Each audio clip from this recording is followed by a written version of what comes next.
You have to consider the army of men who came this way looking for gold as well as building the infrastructure of this country. In the early days of this city, most of the population was male. The ratio of men to women was 30-1. There's a lot of guys, you know, and not only did you need entertainment and a way for these guys to let off some steam in terms of a bar, there needed to be female companionship. The face of it is when people say prostitution, you think downtown East Side. You think Hastings, you think women walking around in high heels and fishnet stockings. That is a small percentage of the prostitutes in Vancouver.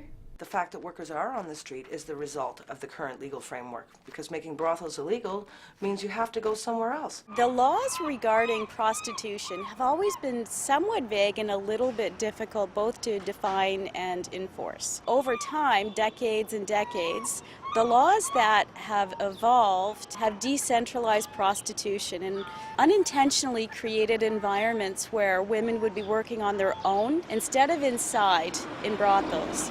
My personal story in the sex trade is that I started when I was 15 years old. I was propositioned by a friend. At first I said no because I always told myself that I would never do that. And, you know, I had principles about myself. But, you know, he planted a seed, and I found out later that that's how it works. You know, you plant the seed with the girl, they say no, and then 2 weeks later they're calling you back going, yeah, sure, I'll do it. I mean, these guys have it down to a science. It's, you know, and that's how a lot of my friends got pulled into it too. Well, when I was about 27, I personally needed a lot of money to survive. I met a girl that was a friend of a friend. She had a nice car and she had nice things, and I asked her where she got her things, and she introduced me into the sex trade, and I initially started out with her. She was really nice to me and really helped me get started, and from there I met somebody else, and I've been working with her for about 3 or 4 years. And she's I call her my mama, and she finds me my clients, and we make money together. What I was a part of was, you know, the Craigslist girls. You know, you post an ad, you get a call, you go to it. Something that's changed in the industry that really kind of shocked me was they shut down the adult section on Craigslist. It's not surprising because there was a lot of issues stemming from that, so I'm not surprised that they shut it down, but it just means that there's all these girls that have suddenly been forced to go onto the streets. Now, communication in public is illegal, so what does that mean? The traditional picture of the woman leaning in the car window negotiating her terms of employment. She's also doing an environmental scan. Does the guy have a machete, a gun, a rape kit? They're not allowed to do that anymore. They have to get into the car, close the door, and drive away before they even know what this guy is willing to pay or what he wants. I wish that people wouldn't look down on it as they do today. You know, we have to acknowledge that we did help to pioneer this country. We were some of the first women here. How can we now say, get rid of sex workers?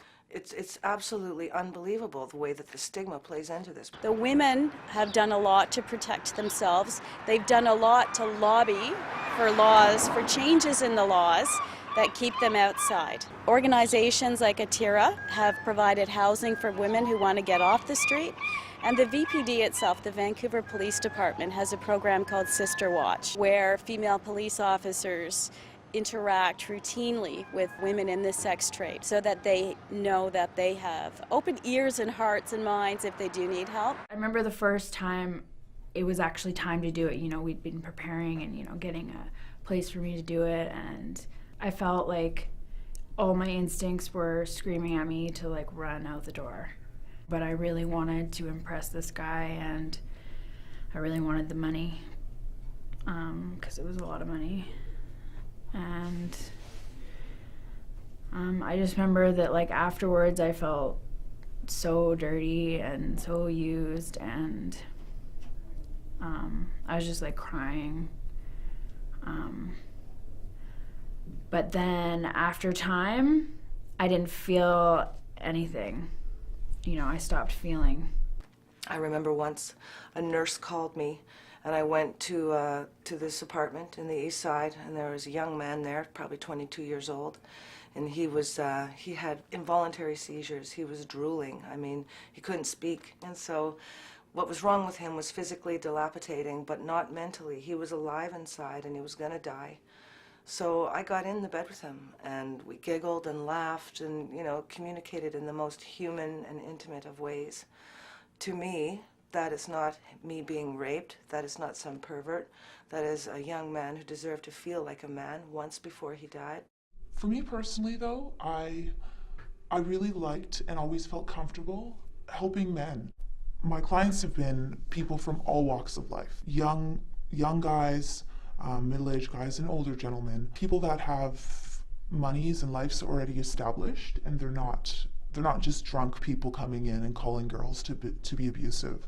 It's nice people that are willing to pay money to girls just to spend some time with them. The recent decision by the Ontario Supreme Court set a legal precedent whereby it infringes upon a citizen's freedom of speech, the way the law is currently written. It will likely change, and I think it's very likely that legal brothels will be up and running, if not within the year, within the next couple of years.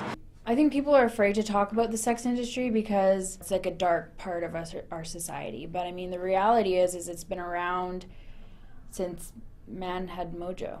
And I think that as long as people view prostitutes as the separate race, we won't be solving any of the most prominent issues anytime soon.